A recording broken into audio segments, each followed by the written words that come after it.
this particular topic, we're finding area, and there may be some circles or part of circles in our rectangles, either added on or cut out like this one.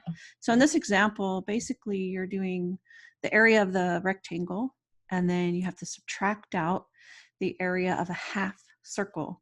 So you have to remember that the diameter is going to be the length of this, the width of this rectangle, which is 18 inches. And to find area of a circle, you have to do radius squared. So you'll do 9 squared times pi. They told you to use 3.14 for pi. Please remember that that does not equal pi. It is an approximation for pi. So you'll do 81 times 3.14. Whatever you get, you'll subtract that from the area of the rectangle. So that's what they do here. They do area of the rectangle. They get 522. Then they took the radius, squared it, 81, times it by 3.14, divided it by 2 because it's not the full circle, it's just half a circle that's taken out. So they get this decimal here, and we subtract it from the area of the triangle. So it's like, rectangle. So it's like we're cutting that part out. So we have to subtract it, and that's what's left, 394.83 inches squared.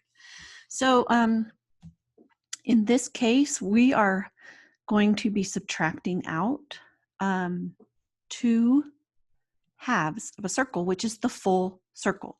So we're going to do 24 times 10, which is 240, and we're going to subtract out the radius squared. So the radius is half of 10, so 5 squared is 25 times, and they said to use 3.14 for pi, and we get 161.5.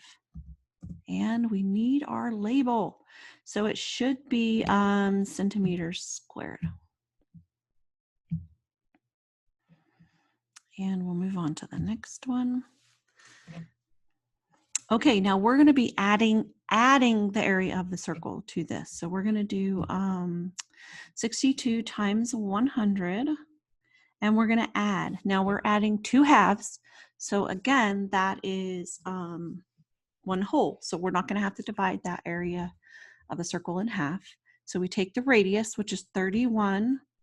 We're going to square it, and then times by 3.14, that approximation for pi. So wait, I did the area of the rectangle, and then I added the area of the whole circle.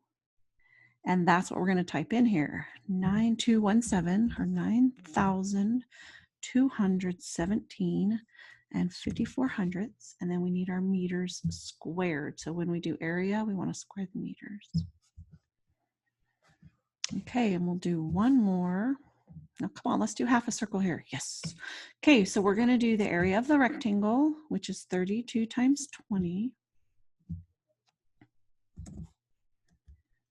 Now we're going to have to add the area of half the circle. So I'm just going to do 0.5 times, okay, so then I don't forget I'm doing half of the circle. Now this calculator will do order of operations. A lot of calculators won't. They'll just go straight across. So if you know your calculator will do order of operations, then you can just type it out this way. But if it doesn't, make sure you're multiplying first before you add. So I'm going to take 10 squared, which is 100, times 3.14, which is 314. So I'm taking the area of the rectangle, and I'm adding half of the area of that circle. And that's 797. And I need feet squared. That's the area of the entire figure. Oh, that was really, really fun. Okay, that's the end of the lesson.